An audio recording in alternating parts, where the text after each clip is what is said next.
పండగైనా సంబరమైనా మీ ప్రతి సెలబ్రేషన్కి only choice Vega jewellers. Exclusive bridal jewellery offers. Shop now.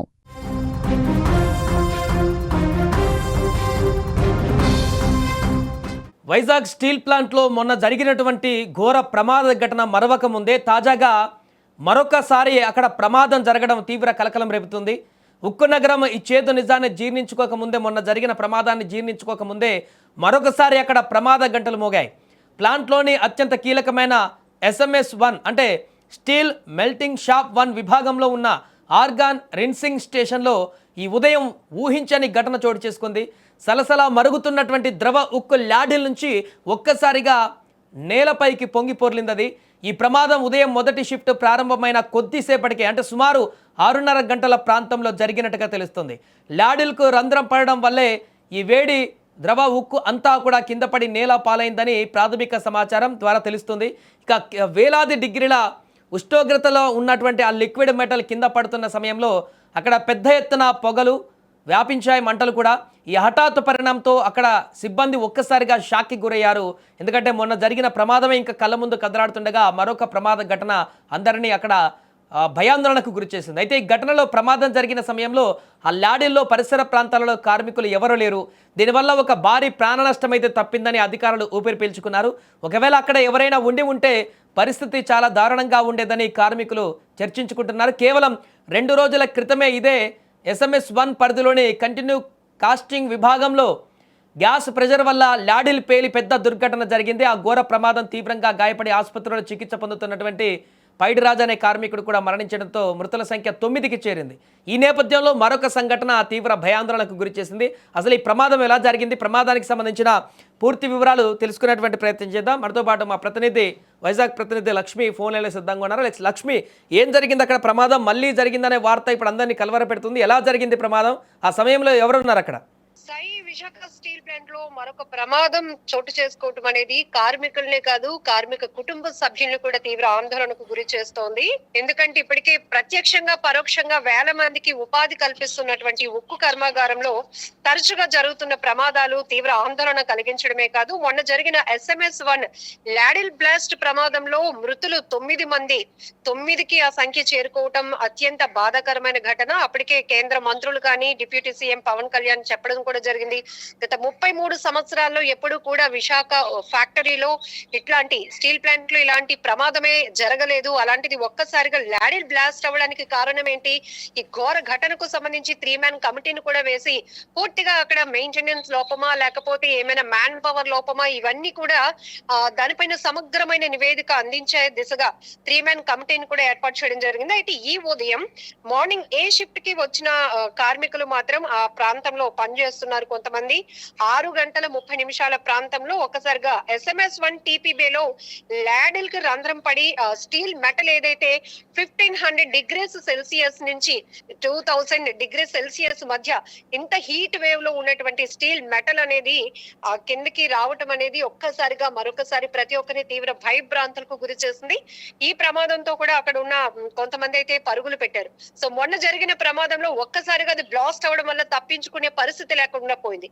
ఇది అయితే ల్యాడిల్ కి రంధ్రం పడి ఆ మెటల్ కింద పడుతూ ఉండటం గమనించినటువంటి కార్మికులు తమ ప్రాణాలను కాపాడుకునే ప్రయత్నంలో బయటకు పరుగులు పెట్టారని చెప్పాలి. దాంతోడు మార్నింగ్ షిఫ్టే కాబట్టి కార్మికులు కొంత తక్కువగానే ఉండే అవకాశం ఉంటుంది సాయి.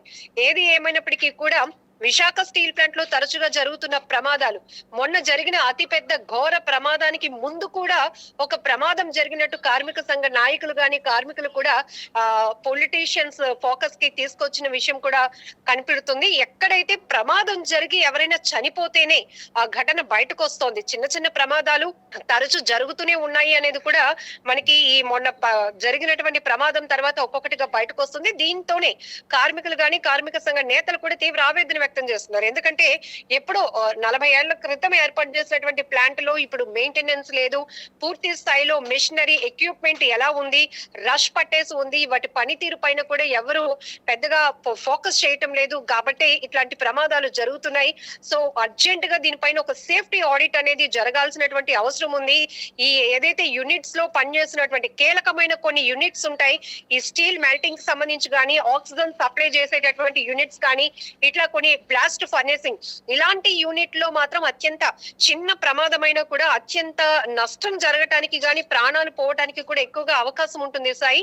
కాబట్టి ఇది ఏవైతే వీటన్నిటిపైన కూడా మళ్ళీ ఈ మ్యానుఫ్యాక్చరింగ్ కి సంబంధించి గాని ఇవన్నీ ఎప్పుడు ఇవి తయారైనటువంటి మెటల్స్ ఉన్నాయి, మెటీరియల్స్ ఉన్నాయి, వాటి నిర్వహణ ఏంటి, వాటిలో ఏమైనా లోపాలు ఉన్నాయా, ఉంటే గనుక అవి వర్క్ చేసేటప్పుడు ప్రమాదం జరగటానికి కారణాలు అవుతాయి అని చెప్పేసి దీనిపైన కూడా తీవ్ర ఆవేదన వ్యక్తం చేస్తున్నారు.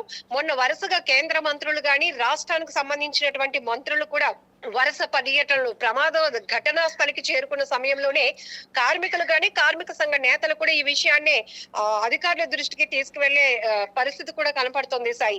ఏది ఏమైనప్పటికీ మొత్తానికి షట్ డౌన్ అనేది చేసి అంటే పూర్తి స్థాయిలో చేస్తే ఉత్పత్తిమైన తీవ్ర ప్రభావం ఉంటుంది కాబట్టి కీలకమైన యూనిట్ ని కొద్దిపాటి రన్ చేస్తూ మిగతా యూనిట్లలో ఏవైతే మిషనరీస్ ఉన్నాయో రీమోడలైజేషన్ చేయాల్సిన ఆవశ్యకత ఉంది అనేది కూడా కార్మిక సంఘ నేతలు కార్మికులు కూడా డిమాండ్ చేస్తున్న పరిస్థితి ఉంది. ఎందుకంటే 33 ఏళ్ల తర్వాత ఇట్లాంటి ఒక ప్రమాదం ప్రతి ఒక్కరి తీవ్ర దిగ్భ్రాంతికి గురి చేస్తుంది. దేశంలో చాలా ఉక్కు ఫ్యాక్టరీలు ఉన్నా కూడా ఎక్కడ ఇలాంటి ప్రమాదం జరగలేదు, ఇంతమంది ప్రాణాలు పోలేదు అనేది స్వయంగా కేంద్ర మంత్రులే చెప్పినటువంటి పరిస్థితులు ఉన్నాయి. మొన్న పవన్ కళ్యాణ్ కూడా మీడియాతో అడ్రస్ చేస్తూ కార్మికులు చెప్తున్నారు, సార్ 33 ఏళ్లలో ఎప్పుడు ఇలాంటి ప్రమాదం జరగలేదు, స్పాట్ లోనే 8 మంది చనిపోయారు, గుర్తు పట్టలేనంత విధంగా వాళ్ళ శరీర భాగాలు ఉన్నాయి, కొంతమంది అయితే శాంపిల్స్ సేకరించి కుటుంబ సభ్యులకి మృతదేహాలను అప్పగించాల్సిన పరిస్థితి.